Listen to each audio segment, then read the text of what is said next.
Hour number 2, Chasing Big Joe, 102.5 The Game on this Tuesday. He's Big Joe Dubin. I'm Chase McCabe, Dr. Crane, Nick Frazier behind the glass. And it is time to talk to ESPN NFL analyst Tim Hasselbeck, also head coach of Innsworth, on the line with us now. Tim, what's up? What's up, guys? How you doing? We're doing fantastic. It's franchise tag day. It's almost free agency, and the Titans just continue to do little things here and there. Big Joe, who has been all about Ruben Bain to this point, is now on the Jeremiah Love train after the NFL Combine. What are your thoughts on Love and his fit with Cam Ward? Well, first off, I'm never surprised when Joe's on a Love train. I think, hang up on him, please. It's the most predictable thing I think I've heard all year. Look, he was a great player in college. The testing numbers, are pretty absurd, and I don't know that necessarily. It doesn't feel like it was surprising. I feel like that was definitely an anticipated, performance by him at the Combine. I have not been one of these guys in draft processes that have felt like, spending super high draft picks on running backs was a good idea. And largely because I think that it is a position that you can find elsewhere. And I remember talking to Bill Polian one time at ESPN about just the process. Now his argument was, and he drafted running backs in the first round, Edgerrin James, Donald Brown, I think Joseph Adai maybe was a first-round draft pick. And his thought process was, they're outside of quarterback, there is not another position that can have as much impact and influence immediately on your offense than a running back. And he's not wrong about that. I mean, you can draft a first-round running back, and he can lead your team in touches and carries, and in terms of the percentage of offense that he influences right away, that's a big deal. So, I can't say that I would be completely against it. I just think that if you're going to do something like that, you have to acknowledge, look, this is a position that you can find elsewhere. It's much harder to find Ruben Bain elsewhere. Quite frankly, you don't. So, I think that's where just the value of the position in terms of how hard it is to find guys at that spot would really weigh heavy on me. So I wonder, too, if with the Titans and the trade, sending T'Vondre Sweat to the Jets, they get Jeremiah Johnson coming back, do they feel they've addressed pass rush? I don't feel like they've fully addressed pass rush because I'm still on Ruben Bain. I don't hate Jeremiah Love, but I really like Ruben Bain. So I feel like those would be complementary pieces. But do you think Johnson being reunited with Robert Saleh could be the answer they're looking for in that department? Listen. Johnson is a really good player, really good edge player, and I do think that they most likely feel as if some pass rush need has been satisfied. At the same time, there's never been a coach, especially a defensive-minded one, that feels like they're not done adding pass rushers. I mean, the more guys that you can have that you can kind of roll into a game fresh to have production, the better. So I feel like, look, my plan would be, and I think we talked about Bain in the past. I think I had some of his games as a true freshman at Miami, maybe as a freshman and a sophomore, I forget. But he was incredible then. And, I think, maybe I did share this with you. I had a conversation with Jason Taylor about him, who was coaching him at the time. And so, I just think that, in terms of adding up, at the position, seeing what other teams have done in terms of saying, like, look, yeah, we're going to add legitimate pass rushers, but then we're going to have more. It's not unusual to see teams where, every one of their starting defensive linemen were guys that were first-round draft picks at some point, either with them or with another team. I mean, I think that's how hard it is to find just physically talented guys to play those positions. So I'm not saying it takes them out of the Jeremiah Love, business, but I do think that, just kind of loading up on the defensive line is certainly a philosophy people have subscribed to. Talking to Tim Hasselbeck on the People Show. Tim, this is the People Show. You know that, right? I mean, I do. Okay. Thank you for that. 2023, the Houston Texans traded with Arizona Cardinals and gave up the number 3 pick to get Will Anderson. Cardinals got 12th pick, the 33rd pick, 2024 first-round pick, on and on and on. Do we know who the Arizona took with those picks? And the reason I ask this, because it's been done before. Why not sacrifice your guy next year and a few draft choices, move up to 3, get Bain, and get Jeremiah Love? It's been done before. You're not going to miss these guys in the second, third round and all that stuff. I don't even know who Arizona took right there. I do know that Will Anderson's a badass. C.J. Stroud's had up and downs, but not bad. But, I mean, it's there, right? Would you do that? I think if you feel like you have the quarterback, it's a philosophy that makes sense. You're right about Will Anderson. I mean, the best thing about the Texans this year was that, they could just rush 4 and play coverage, and people couldn't pass the ball on them because they couldn't protect their quarterback. So, okay, I do think that people value – overvalue, certain positions in the trade and the trade market right around the draft, where you can, I think make moves that, look, if you get it right because you're for sure about a player, then it makes sense because third round draft picks aren't always guaranteed to make the team. They typically do, but they're not guaranteed to. You get into rounds, 4 through 7. Not to say you can't find good players, like Dak Prescott was 4th round pick, but the likelihood that guy is going to really change the trajectory of your franchise is low. So I don't hate the idea. I guarantee if we went back and looked at it in terms of, the Cardinals, there's probably a player where you're like, oh, yeah, no, that guy's pretty good. They're glad they have him. But there are probably some other ones that you would go, what, it really wasn't worth it, from Arizona's perspective.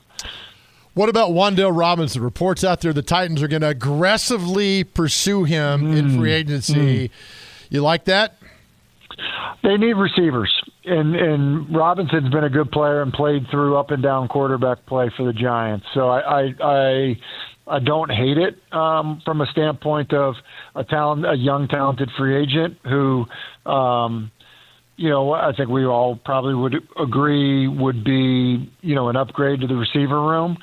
I kind of like the free agent market at wide receiver this year. Not everyone's the same. Some guys are a little bit longer in the tooth than others, but I think it's a pretty decent class of wide receivers that are available, and I think it's coming at a time where it's a strong wide receiver, class in the draft, which I feel like you could, again, beat the market where, you're not paying, extreme top dollar for some of these wide receivers that are, that can play like number 1 wide receivers. Is it? Plus, he caught a ball from Tommy DeVito. That's pretty good right there, too, right? When I said up and down quarterback play, I think everyone knew what I was talking about. The fact that he's 5'8" does not seem to bother me at all. Should it bother anybody else? I didn't. He's listed at 5'8", huh? Yeah. Wow. Yeah, I don't love that. Just being completely candid, especially for. Especially for a young quarterback, but catch radius does matter. Look, it's why if you look at the guys that I would kind of have more at the top of the market, Pickens, who's obviously getting the tag, big catch radius, Mike Evans, Alec Pierce. I mean, there is something to the big, wide catch radius guys. It's why Kyle Pitts is getting the franchise tag, with the production we've seen from him, the up and down production we've seen from him. It does matter. It is a big man's game, and especially on the offensive side of the ball. So, I don't love that, and that would definitely be something that, I'm factoring in terms of contract, in terms of, also how we're prioritizing the free agents. He's Tim Hasselbeck, ESPN NFL analyst. We'll have more with him coming up next here on Chasing Big Joe, 102.5 The Game. Well, first off, I'm never surprised when Joe's on a love train. I think hang up on him, please. The most predictable thing I think I've heard. Continuing with Tim Hasselbeck, ESPN NFL analyst and Innsworth head coach. That's pretty good right there, Tim. I mean, listen, just like behind the glass, ready to go. Just get the phone teed up. I love it. Tim's on that Innsworth cricket phone. We got to get you a new phone, Tim. What are you talking about? You sound like Optimus Prime sometimes on that cricket phone. Oh, it's better now. It's good now. You're good now. It's windy out, guys. That must be the Starlink, you have outside your house. Oh, man. It is something like that. Continue with Tim Hasselbeck. Now, I had this question ready to go, and now I completely forgot what I was going to ask. Made you wonder if you renewed your Starlink membership? Is that it was something like that. Oh, I have it now. What is something that you think right away Brian Daboll is going to be able to teach Cam Ward that maybe he hasn't gotten, he hasn't learned to this point? It's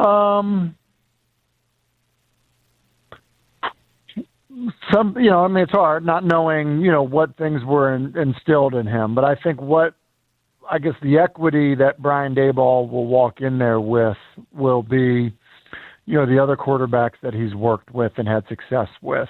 And I think being able to use examples, the way it works when you install an offense is, you watch cut-ups of, your team or someone else's team. If you haven't installed it in your offense yet, running the plays that you're running. And so I think what he's going to be able to do is he's going to be able to show him examples of Josh Allen doing things a certain way.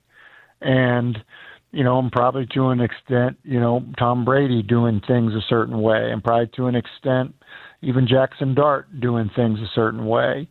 And I think that is really powerful because, oftentimes as a quarterback, if you're doing something that's new or something you haven't done before, one of the things that is so confirming to, encourage you to trust the process of what a coach is asking you to do is seeing somebody have success doing it that way. It's one of the reasons why I think the West Coast offense has had so much success over time is that, like, when you would watch, like, hey, here's Joe Montana doing it. Here's Steve Young doing it. I mean, heck, here's Steve Berline doing it. And then, look, here's Brett Favre doing it. Here's Jeff Garcia doing it. Here's Donovan McNabb doing it. And I think when you can see it actually happen a certain way, coached the way the coach is telling you to do it, I think it's impactful and pretty powerful.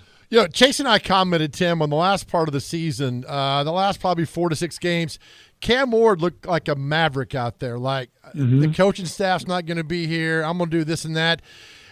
Was that good for him to kind of ad-lib a few things down the stretch? You played the position. You know what would be good because, that staff's not going to return. You kind of like, I ought to see things this way. Is that good or bad? I think because he had I think – would we agree that he had more success later than he did earlier? Yes. I mean, because that's how I see it. Okay, right. And so with that being the case, I think it's a bad thing because, while it was better, I think, for him personally, it really wasn't leading to team success. And it wasn't really leading to efficient quarterback play. And I don't think it was really how you can have sustained success playing the position. So I don't want to say necessarily it's it's awful and it's a setback, because I don't believe that to be the case. But I don't think that that lends itself to improve consistent quarterback play over time. And But I would also say, like, and I don't know Cam Ward, but every interaction that I've seen with him and heard him, kind of explain his process and how he approaches things and things like that, I think he's going to come in open and willing to work. And I think that is a posture that does lean itself, towards success in terms of, learning how to play the position. Is he the right guy for this team right now? I mean, I know he was the number one pick last year, but Dable coming in there, is he the guy you could build the franchise around? I think he is. I thought he was that type of prospect, coming out a year ago. I think, the division has gotten harder. Houston's defense is incredible. The Colts stumbled on a quarterback. They're really good. Jacksonville, is definitely an improving team, and I think you're going to make an argument that their leadership is better than it's been in a long time. And so, I think there's a couple things that could be true here. It could be that Cam Ward's the right guy, and the Titans could improve. And I think you could look at the division and say, who knows? Who knows if he's going to be good enough to help them win one? And I think that's what's really difficult about the environment that everyone associated with the Titans kind of finds themselves in right now. Tim, I noticed on Twitter here a few minutes ago that Jermaine Johnson tweeted at John Franklin Myers saying, next Wednesday coming soon. I think his name has been mentioned, obviously reuniting with Robert Saleh. Could Franklin Myers be a good fit for this defense? Yeah, listen, I do like when coaches bring guys that they've been with in the past. Because I think that, coaches aren't looking to bring guys that they don't kind of know what they're going to get in them. It felt like Parcells was one of the first guys to kind of like have his Parcells guys that he would, make sure that he brought with him, from a leadership, from a production standpoint, all of those things. And so, look what Vrabel did. Look, Vrabel reunited with plenty of guys that he'd been with in the past when he got to New England. And, I think you make the argument that most of them probably fulfilled a role and a need that the team needed. And so, I'm typically, I typically like those moves in large part because the coach usually only does it if they think they're going to get the best out of them. Like, I'll give you one that I don't think is going to happen. I could be wrong about this. I don't think Tyreek Hill is going to end up back in Kansas City. And I think a lot of people think that it will happen, but I think this would be an example of, I think when the coach knows what he needs to know, then I think they usually make informed decisions. I think that's a really interesting point. So a week from today, we'll be in the legal tampering period and approaching free agency, the league year beginning at 3:00 Central Time. What do you think the number one story is going to be? Oof. The number one story? I think there'll be a lot of buzz around some of the quarterbacks, and that doesn't mean necessarily the free agent guys. I think there's going to be a lot of movement. I think we talked about it before, but like what happens with, like, Mac Jones is not a free agent, but like what happens with Mac Jones? I think Mac Jones is going to be seen as a guy that is, maybe more priority than some of these other guys that are about to hit free agency. And so, I think that could have a pretty significant impact on the climate and the movement for the guys that we've talked about before, the Malik Willis and the Kyler Murray and guys that are available like Kirk Cousins and guys like that. So I think that is going to be a big story because I think it also kind of plays into, what's going to happen with quarterbacks, coming up here in the draft. Tim, we have you've talked about playing with Michael Strahan, Champ Bailey. Yeah. You were with Fitzgerald in Arizona. I was reading this thing about his work ethic. You couldn't tell if he was a first-round pick making millions or a guy that's on the cut line because of how hard he worked. You saw that day-to-day. Was that amazing to watch that?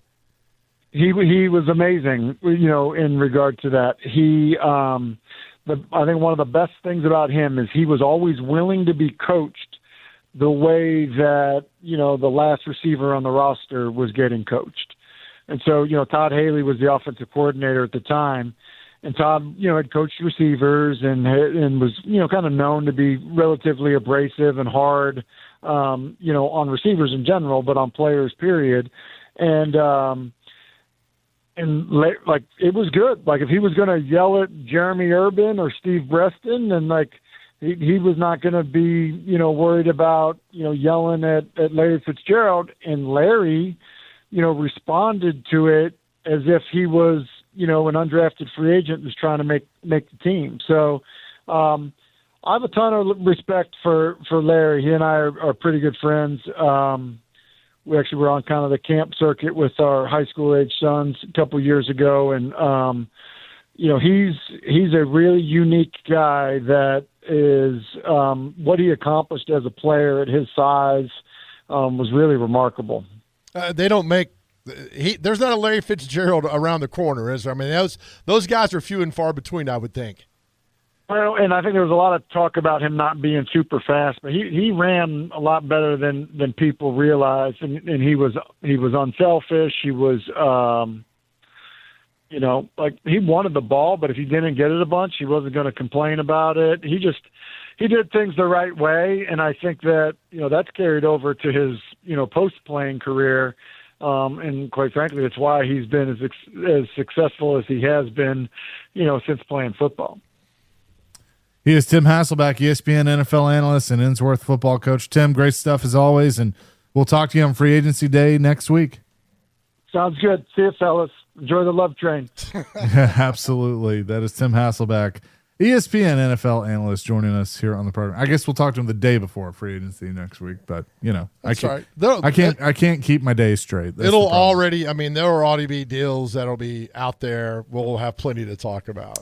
Yes. Yeah, absolutely. Coming up next, we'll shift away from some football for a few minutes. We've had a lot of football. I want to hit on a couple of Preds things and other things. It's Chase and Big Joe, 615-737-1025. And we are presented by the Omni Nashville Hotel on 1025 The Game. Here's Yossi skating down, giving the puck off right of Evangelista, and the shot of the score! Predators tie it up. Forsberg on the power play. It's 1-1. SP Weber on the call yesterday. Predators unfortunately would fall 4-2 at Bridgestone Arena. A controversial no call on a hit on Roman Yossi, but nonetheless, they lose the game. Chasing Big Joe, 1025 The Game on this Tuesday. Back at it tonight in Columbus. I'll have pregame for you at 5 o'clock here on 1025 The Game as the Preds take on the Blue Jackets. And the trade deadline, Joe, coming up on Friday. During our show, what will Barry Trotz have up his sleeve, if anything, for the rest of the week? As there are a ton of rumors around the National Hockey League, including one that could be a blockbuster within the division with the St. Louis Blues if they were to trade a couple of players, Rob Thomas, one of them, and get Brady Tkachuk, which would be crazy. Oh, wow. I think they got to win tonight. I mean, if you lose to Columbus tonight, I don't know how that sets things, and I'm not a guy who's going to scream the Chicken Little like, oh, the world's fallen. But, I mean, you've now lost 2 to the Stars, and now I know you got a point Saturday, but yesterday was tough, man, because you went toe-for-toe with the Red Wings for a while. That team was fast. Good Lord, man. All right, they're a fast team. You got to win tonight and beat Boston Thursday, and then I think you stand pat. But, I mean, you got to win tonight against Columbus, right? You got to beat that. I would agree with that. And you're facing teams in the East that are in the same position you are in the West, that they are fighting to get a playoff spot. They're just on the outside looking in, and so – these games, even though these are teams you only see twice a year, they're going to have a playoff feel to them, and Columbus is no different. So I think you got to bring your A game tonight. I would assume that they're going to go with Onanen in goal because Saros played yesterday and with the back-to-back. But we'll see. With the time difference, who knows? They might look at that differently. But we'll see what they end up deciding to do. But all eyes are on what Barry Trotz decides to do in his final trade deadline as general manager before his predecessor is found. and we'll see what happens. Well, I mean, they're sitting there at 62 points, and God, man, if you had that, I know you can't cry over spilled milk, but so they're there. I mean, they're right there, like you just talked about with everything else. But then they come back from Boston Thursday, then they hit the road, right? 5 games on the road. Yeah, that sounds right. Yeah, so, Buffalo to start off the road trip. So you're going to be away from home for a little bit, and some teams like being away from home because it's just you versus the world. So we'll see what happens, man. But they're right there, right? I mean, they're just so close to getting it done. So I would stand pat if they can maybe add somebody. I wouldn't throw in the white flag yet. I just wouldn't do that. Yeah, well, and I certainly don't think they're going to do that just yet. But we will see. Time will tell. I did just see this that I wanted to pass along, that a pop culture thing. Uh-oh. That Disney has announced it is going to re-release the original Star Wars into theaters February in 2027. So that'll be 50 years since Star Wars was released. It will be the original theatrical release. It will not be called A New Hope. It will not have any of the special edition stuff. It is just a remastered version of what everybody saw in 1977. I absolutely love this. The only thing I would add is that redo the sound. So the sound. Well, that's a part of the remaster, I think. Good, because the sound in 2027 is a whole lot better than it was in 1977. I've been an advocate, like, bring me Jaws in the theater, The Godfather. Bring these iconic films back in the theater for a short time release and go see that. And Star Wars, I mean, the whole world was captivated by that in 1977. We'd never seen that before. And still, 50 years later, just resonates with everybody. I love that. Well, I'm going to go see it because I don't think I've ever seen that version. I think every version I have seen has had something done to it. Because it always said A New Hope, and there's like a scene with Greedo and stuff. And I think, yeah. So. Wait, Greedo's the one that Han shot? Yeah. Who shot first? I think Greedo. Greedo's a bad shot from that close. Yeah. Well, I think, but I don't know if that's in the original theatrical release. I thought it was. Well, maybe. How the hell would I know who Greedo was? Because when Han says, "Oh, is that so?" then shoots him at the cantina. Yep. Yeah, I think it's got to be. I don't know where else I would have seen that. I mean, how many times have you seen that movie? 30, 35, 40. Exactly. Right on. I mean, that's the whole that was massive back then. So, yeah, I don't know. I mean, that's been the question, right? Who shot first, Greedo or Han Solo? And who shot JR? That would be Bing Crosby's daughter. I forget her. Kathy Crosby. No, is that her name? Kathy Crosby, I think. One of JR's lady friends shot him. And that started the whole cliffhanger. Before then, there were no cliffhangers in TV. That was the original cliffhanger, and now every show's got a cliffhanger. And that's because of that. And remember, The Simpsons did Who Shot Mr. Burns, which was awesome. Yep, great episode. The JR cliffhanger, that's 79 or 78. I mean, it's been a long time now, but that's probably the iconic cliffhanger of any kind of TV show, I would think. The Who Shot Mr. Burns Simpsons is the first Simpsons episode that I remember watching the first run. Oh, yeah. Like that was the 6th season, so I don't know how old I was, like 9, 10, somewhere in there. But like that's the first one that I remember watching it when it aired the first time, and then obviously seeing it 100 times since. What about one of the top cliffhangers of all time was when Jean-Luc Picard turned into a Borg. Yep. What the hell's that? The Best of Both Worlds is the name of the episode. Is that Bjorn Borg, the tennis player? Yes. No, he became Locutus of Borg. He became, excuse me, the what? Locutus. He is pretty cute for a bald man, I would say. All that. Is Borg bad? Was that bad back then? Are there bad people? Yeah, they because they want to. I had to. I almost said the wrong word. Oh, you better not, pal. Family show, man. They want to to get it out, man. Say it. Borg, La Cutie. Yeah, they want to take over the human race. The Borgs do? Yeah. All right. So why they want to turn you into a Borg? That's a task in itself. That's what she said. Yeah, right.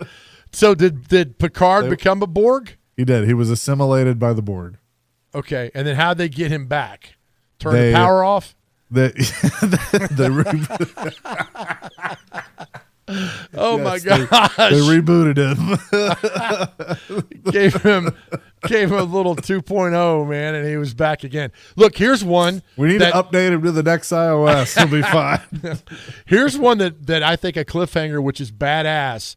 The West Wing when Bartlett got shot. Oh yeah, that was a good one too. Because the flashbacks, man, and I'm telling you, when he's at the airport, when he finds out that Josh's dad has passed away.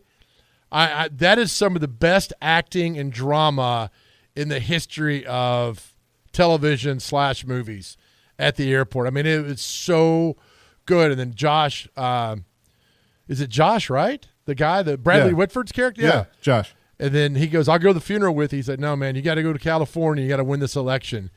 And then he turns around and tells the chief of staff, he goes, I'm ready. Because the question was, you're not ready. And he turned around, he told John Spencer, I think it was his name, and said, I'm ready. Leo. And he walks down, Leo. And he walks down the concourse, and then Josh gets on the plane and go to his dad's funeral. That is a powerful, powerful TV scene that I've watched a million times because it's that good. Yeah. Well, I mean, that whole – so when I can't remember – when he got shot, or I think it was when his daughter was kidnapped, when John Goodman became president, like briefly because he was the speaker. Yeah, I think that was his daughter. Yeah. Right. And I'm like, I remember watching and being like, why is John Goodman on this show? John Goodman's on every show. I know, it was just random, but it was good. He played the part well, but.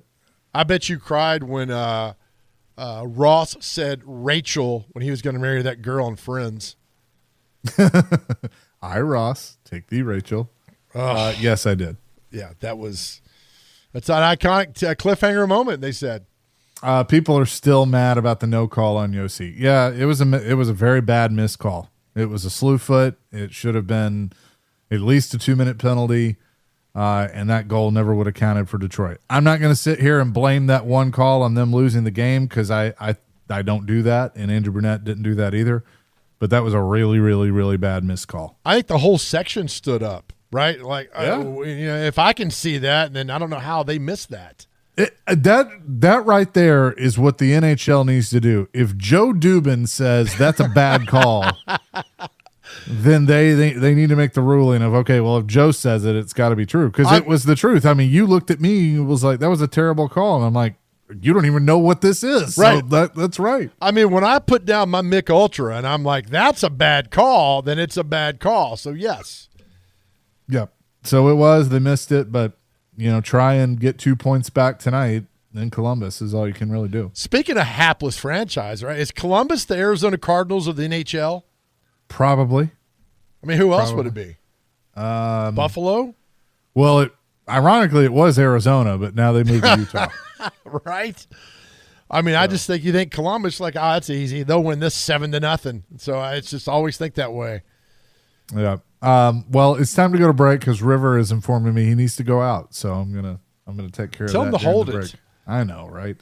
Chasing Big Joe on this Tuesday, 102.5 The Game. Hey, Right Time HVAC and Cromwell Media are teaming up to bring comfort back to your home.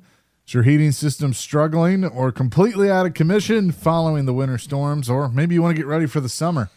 Nominate yourself for the Right Time Home Rescue and tell us your story.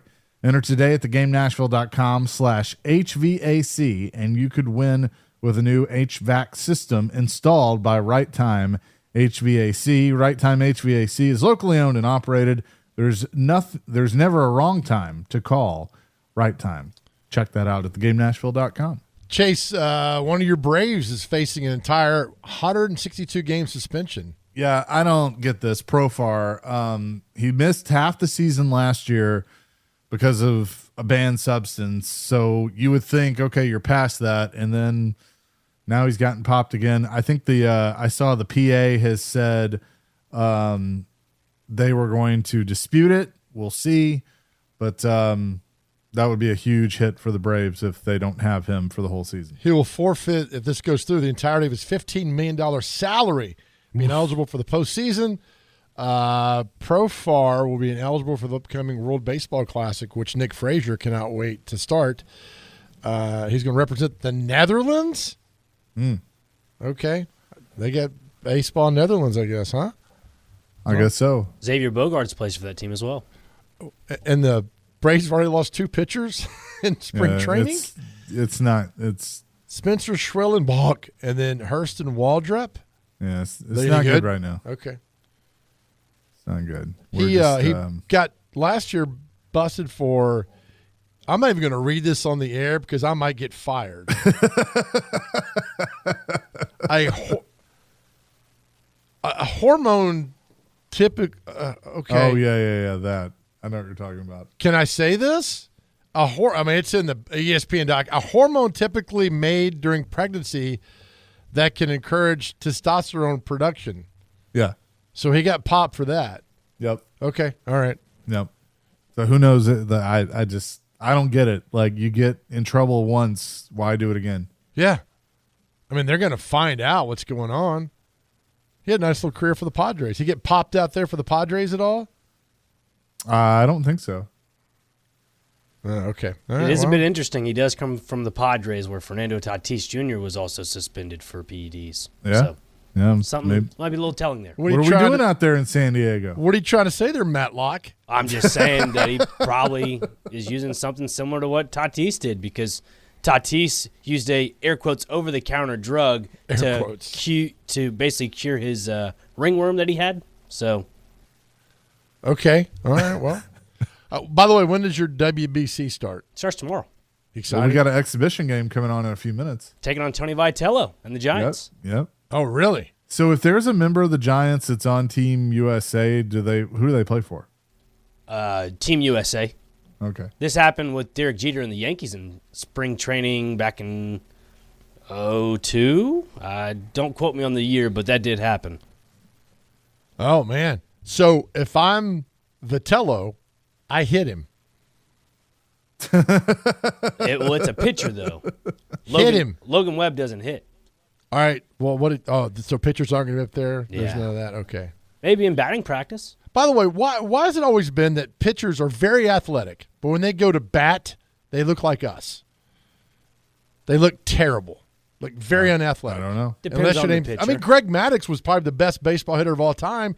He looked terrible swinging the bat. It's very true. I mean, I don't know. That's a good question. I mean, they no longer have pitchers hitting in baseball anymore. It's all a universal DH at this point.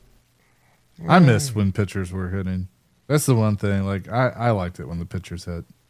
Yeah, that was, man. So there's no more. It's all DH. Even the National League's got DH? Mm-hmm. Yep. God, I missed that. Man, I didn't see. Where have you been? I didn't see. When did that start?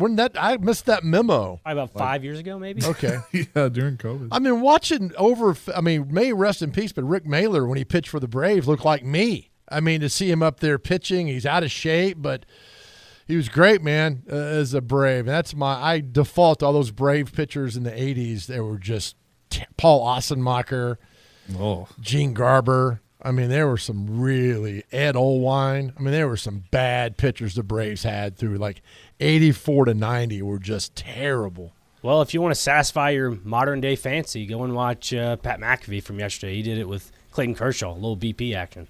I ain't watching that. Well, I mean, you said you like to see pitchers hit, so there you go. Yeah, he's retired, though. I want to see him in the game. I want to see him in the he's on the battle. He's on the WBC team for Team USA. I thought he retired. He did from Major League Baseball, but it's his last swan song. Oh, I don't want to see that. That's redundant. Oh, it is, isn't it? Good one, Chaser. Thanks, Nazi. Please appreciate it. Hey, easy, pal. Wow, it's grammar Nazi to you, buddy. Hey, who's playing tomorrow? USA go tomorrow? No, I believe they play Friday against Brazil, and that's at 7 p.m.